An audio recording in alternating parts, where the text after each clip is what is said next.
धाकड़ खबर, बेखौफसुमा बेबाक अंदाज। लेकिन यह सच है कि पिछले 8 सालों में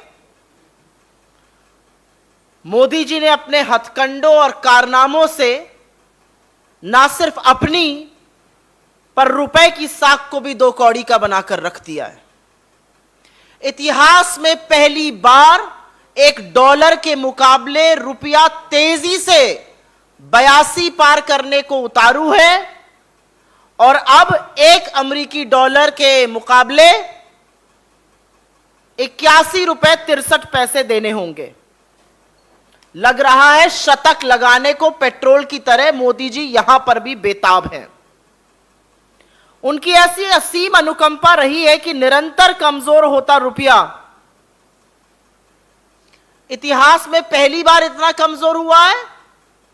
और पते की बात यह है कि जिस गिरती आबरू और साख की मोदी जी बात करते थे वो इस कदर गिर गई कि वो किस गड्ढे में जाकर पड़ताल में गिरी है उसको ढूंढ रहे हैं मोदी जी अभी। लेकिन आगे बात करने से पहले कुछ तथ्य आपके सामने रख देते हैं जो बताने जरूरी हैं।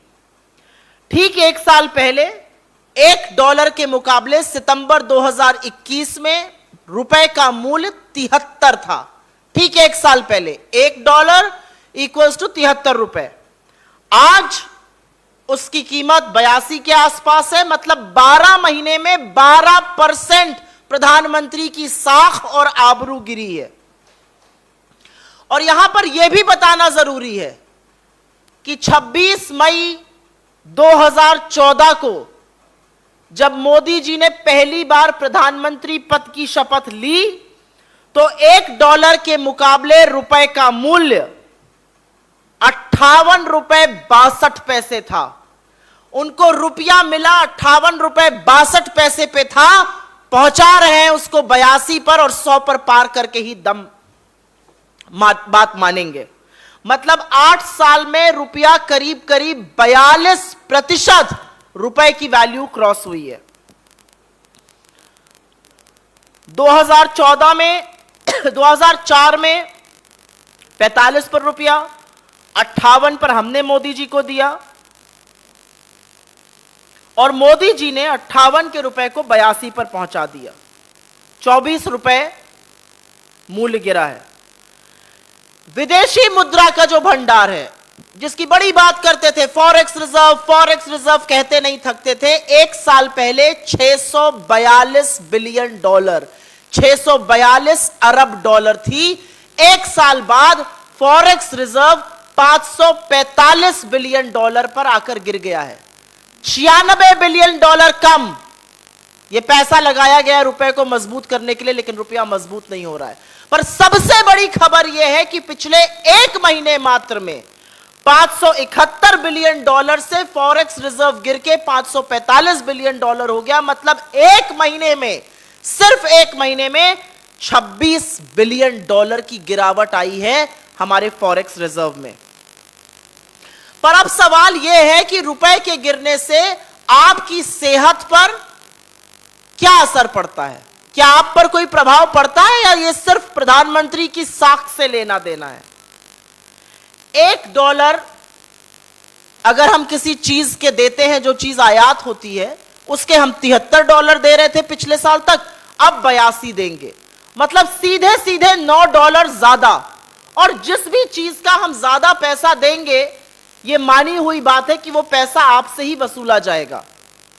हम 80% तेल अपना आयात करते हैं, उस तेल के $1 के बदले हम 73 रुपए देते थे 1 साल तक, अब 82 देंगे। जो $9 का अंतर है वो आपसे ही ऐंठा जाएगा। और डीजल का दाम इसीलिए लगातार बढ़ रहा था।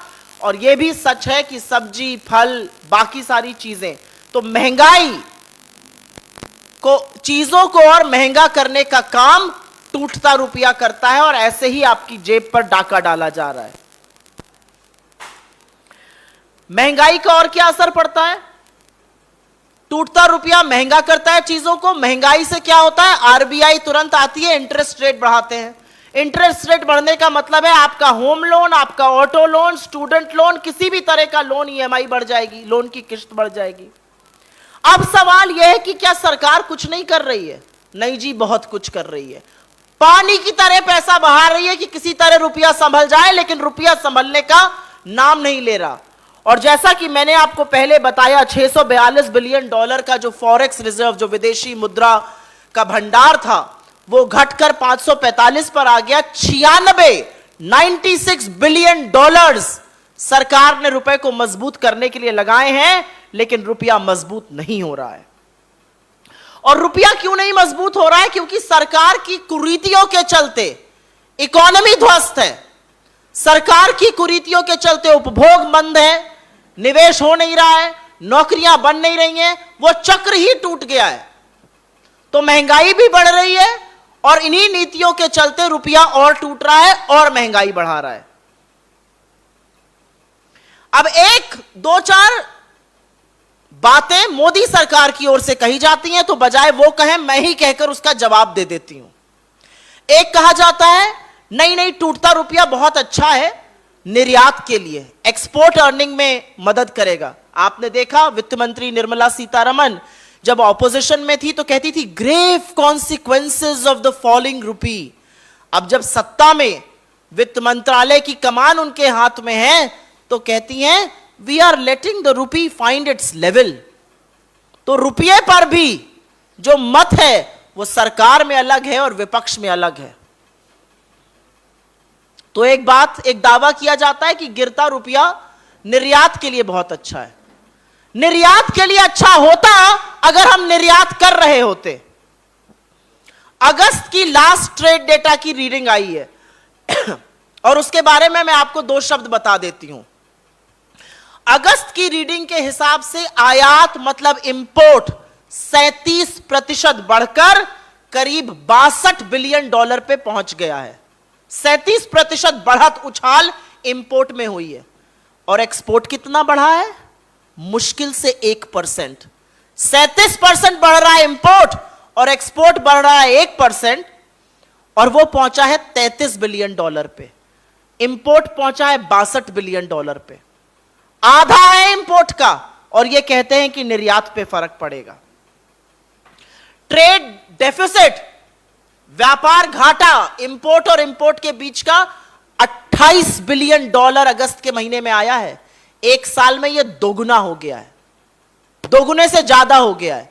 तो नहीं, निर्यात पर इसका कोई सुखद असर नहीं पड़ेगा, क्योंकि निर्यात तो हम कर ही नहीं रहे, ऐसी कृपा नीति निर्माताओं की है।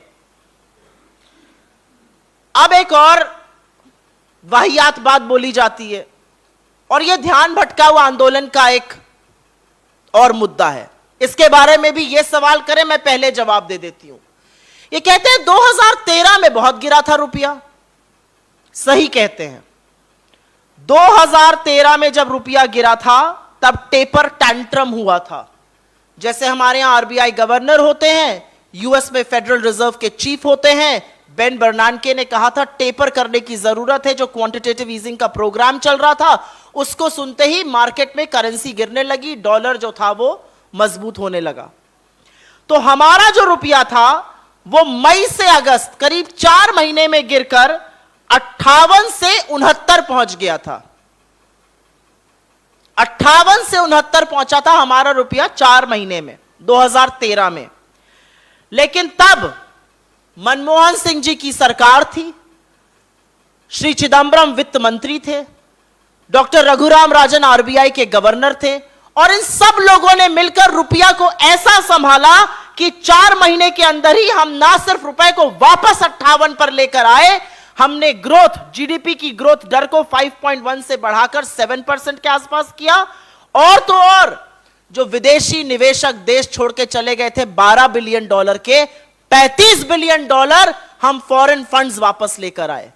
तो रुपए को 4 महीने में 69 से 58 किया, जीडीपी की ग्रोथ रेट को 2% बढ़ाया, और सबसे ज्यादा फॉरेन इन्वेस्टर्स जो छोड़कर गए थे उनके तिगुना वापस लेकर आए।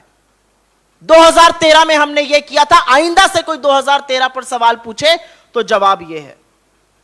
मुझे ऐसा लगता है प्रधानमंत्री जब प्रधानमंत्री नहीं बने थे तो रुपए की बात करते थे, कहते थे रुपया गिरता है साख और आबरू गिरती है, यह भी कहते थे कि होड़ लगी हुई है।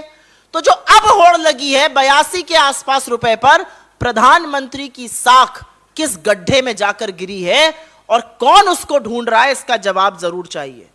मोदी जी कहते थे 40 पर आ जाएगा। प्रभु 40 पर तो नहीं लाए, 82 पार कराने की उम्मीद है। मुझे बस एक ही आशंका है और इस मंच से मैं वो डर और आशंका व्यक्त करना चाहती हूं। मोदी जी को हेडलाइन में रहना, सुर्खियों में रहना अच्छा लगता है, बड़े बड़े फिगर उनको बहुत अच्छे लगते हैं। कहीं यह डर तो नहीं है कि जैसे पेट्रोल को शतक पार कराया था, रुपए को भी शतक लगाने की तैयारी कर रहे हैं मोदी जी। हाथ जोड़कर आपसे निवेदन है, ऐसा ना कीजिए।